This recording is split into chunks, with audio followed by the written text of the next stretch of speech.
I have open cases in every state except Alaska. That was the director of the FBI revealing the frightening news that his agency has opened cases on suspects who may be tied to ISIS in 49 U.S. states. Here's more from James Comey on the Islamist threat inside America. We are focused keenly on who would be looking to travel to join this band of murderers, who will have come back from Iraq and Syria to the United States. We have open cases all over the place focused on this threat, and so it is not a New York thing, it's not a Washington thing, it is something we focus on throughout the FBI. Eric, are you surprised by the candidacy, the transparency of the director saying that 49 states, that's really an alarming statistic? Alarming, yes. Surprised by the candidacy, no. Happy that he's being as open. Remember he did a 60 Minutes interview a couple of months ago where he outlined some of the things that they are doing. And what it did was it made a lot of people realize how important what they do is. All the tracking that they're doing, all the cyber tracking that they're doing, I think it's fantastic. At that time, and I agree now, I still say they need all the money they need, and we should continue to give them that fund, whatever they want to do. It is important to note that some of the areas that are the most vulnerable, our southern border, I don't care what you say, people are going to say this is a right-wing talking point. It really isn't. Our southern border is vulnerable. People coming into Mexico and crossing the border, terrorists possibly, and also our ports here. New York ports are very, very wide open. So it doesn't surprise me they have open cases. All right, Dana.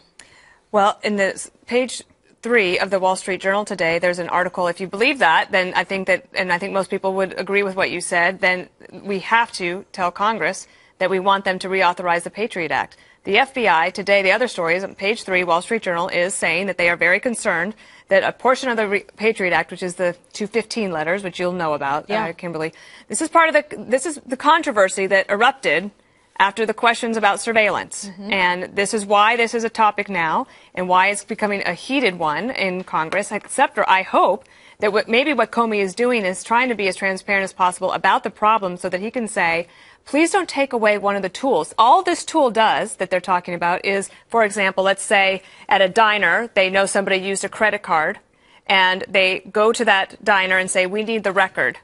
The diner is not allowed to tell anybody that they've given the record, but that record allows them to track back to other financial transactions to try to connect the dots. If we do not allow the FBI to continue to have that authority, we will have done America a great injustice. I agree with you wholeheartedly. All right, Greg. Well, I mean, Comey said that there were, 49 states, and I believe Obama said, well, at least it's not 57.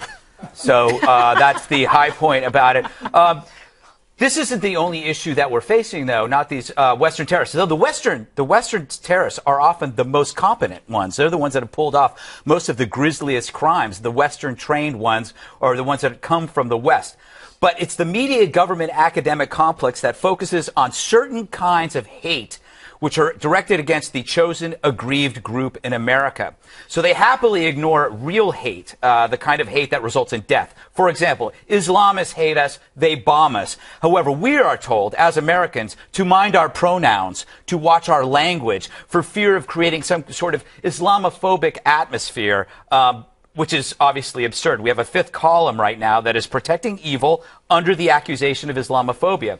Lastly, I would like to point out that anybody who ever thought that Snowden was a hero should be rethinking this right now, because he went after the very same programs that we are using to go after these. He made the programs obsolete. Yes, he did. So in some ways, we're starting brought back here and tried. All right, let me get Bob. I'm sure with this, if you listen to all what Comey said, he went in and said, you know, the thing I'm not worried about as much, that they really don't have connections directly to ISIS. There's people in their basements who are putting together bombs and doing other stuff, and they're very difficult to track. I'm sure he sent out a directive to every one of his 54 officers saying, we want you to begin to look for people who might have a problem with this. We might have a problem with. And I think it's very much like what Hoover did with Germans. He sent a directive to all of his FBI officers saying during World War II, let's look at Germans who are suspect. Good thing to do. I just think that it's important that we try to understand what the experts are telling us of how these Western jihadists are recruited. Let's say that you're a 17-year-old Westerner and you're kind of intrigued and you maybe do a little internet search. ISIS is so sophisticated that they can figure out a way to connect with you, and they take it offline to their little secret internet area. That's why people are frustrated with companies like Twitter, and well, I shouldn't say people are. There are some people in law enforcement and that are dealing with violent extremism that are frustrated with companies that are not willing necessarily to cooperate as much as they would like to try to help us find out these guys are in the basement, because it's fine to kind of dismiss that, but one of them could be successful. Well, they're the most dangerous. Yeah, they are. They're harder actually to track. doing quite a good job.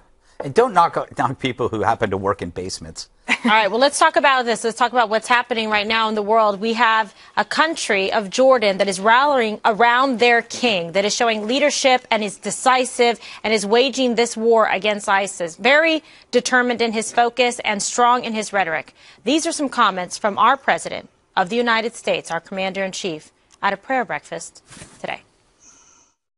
And lest we get on our high horse and think this is unique to some other place, remember that during the Crusades and the Inquisition, people committed terrible deeds in the name of Christ. It is not unique to one group or one religion. There is a tendency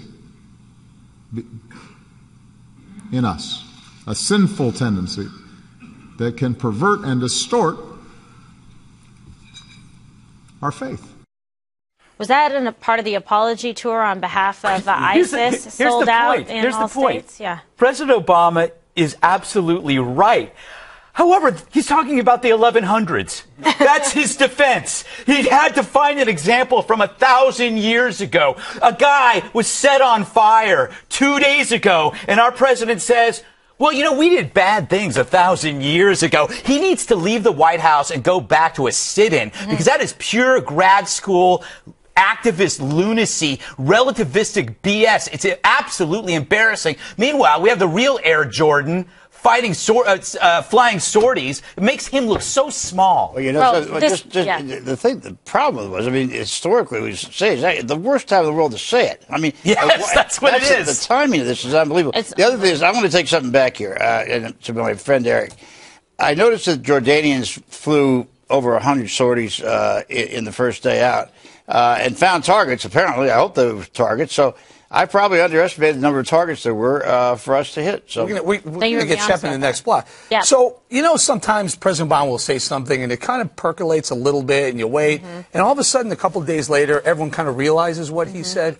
When he said those comments this morning, the hair on the back of my neck stood up, because I know this is one that's going to go down. That's going to follow him throughout the rest of his presidency and throughout his legacy, because he didn't just go over the line. He pole vaulted over the line on that. He went back, as Greg points out, 1,100 years, whatever it is, and used an example of Christians, and then in the same breath kind of explained why we need to at least consider what the Muslim terrorists are doing, killing people, beheading people, burning people alive. To mention those in the same statement reminds me of when that NBC analyst, remember Chris Kyle? This whole issue, and he said something like, well, some would say Chris Kyle was probably racist. And went on killing sprees. And went on killing sprees. Well, just by saying that, you've put those two together. President Obama now has put Christianity with radical Muslim Islamists who are burning children, killing children, burying them alive. This will haunt him for the rest of his life. I think I'm just appalled. Bob, you have to at least say this is one he really stepped in. I just did say that, but I also think that you keep in mind the audience was the most evangelical Christian gathering of any place in the year. If there was one place I would decide not to make that statement, it would be there. Do you want to say? Okay. The fact that there are some Muslim spokesmen who opposed the burning of the pilot on religious grounds is not comforting at all, because it implies if their religion had allowed it, so would they. So when he's talking about problems, he's got to focus on the contemporary radical Islamic element and the fact that Islam is okay with it. And don't bring in this other garbage. He's making excuses. So can I? I'm going to get Dana in. I'm sorry, Dana. No, I'm good. One quick observation. He will not, President Obama and the administration will not say Muslim extremists. They just will not put those two words together. Yet, they'll say Christianity. He just indicted the whole Christian faith from 1,000 years, or something that happened Kind of did. Yes, I he don't know, did. Bob. I don't know. I wouldn't He didn't say- talk about certain groups of Christians. No, you're 1,000 right. Yeah, but this years is ago. the same He said president Christianity. that said if Muslims So come true. under attack, that he will stand with them. So I mean, this to me Absolutely. makes actually He perfect could say sense. Christian. Yeah. He's like Marilyn Manson. He was getting- He can burn a Bible, but You know not a what the right thing Quran. to say here was that back 1,000 years ago, Nero burned Christians on the way into Rome, right? Yeah. And look at that. Look, now we've got these terrible people doing this, and the Christians were persecuted. Yeah, So but he just doesn't get it. Kind of He keeps reminds me talking- of, I'm just going off the top of my head here, but you know, Bob, you say that in relationships, one of the things that drove you crazy when you were married was getting into an argument with your wife and then issues from the past Yes. would come back up. I mean, it's like that. I was like, well, 1,100 years ago, Yes. you did not pick up your socks. Yes. But this is the president, too. Keep in mind that after an American was beheaded, James Foley, he went and continued laughing and carrying on about his day. 12 minutes later, golfing. Six. When you six. 6 Okay, minutes. well, some dispute you- about That the matters. time. you have the whole indictment down. That's the problem here. So, I mean, it's embarrassing. He doesn't seem to be taking this seriously. And the juxtaposition, but yes, Bob, Okay. between our president and King Abdullah is really I just agree with that, remarkable. but I wouldn't say he wasn't taking it seriously. Well, he's not taking it seriously So enough. I wrote a piece that's up on FoxNews.com on this because it infuriated me. And I ended it with a line, and I had to change the line because they thought it was too outrageous. People thought it was too much, too far, going too far. I said, and I'm going to say what the line is now. It says, after all, Mr. President, you're a Christian too. I changed it to that because originally it said something else. I'm not going to say what it said originally, but All right, that's not. no. I have to say, to stand up in front of Christians and indict the whole Christian faith the way he did today, as a Christian, as a practicing Christian Catholic, I'm outraged. I just think Outraged.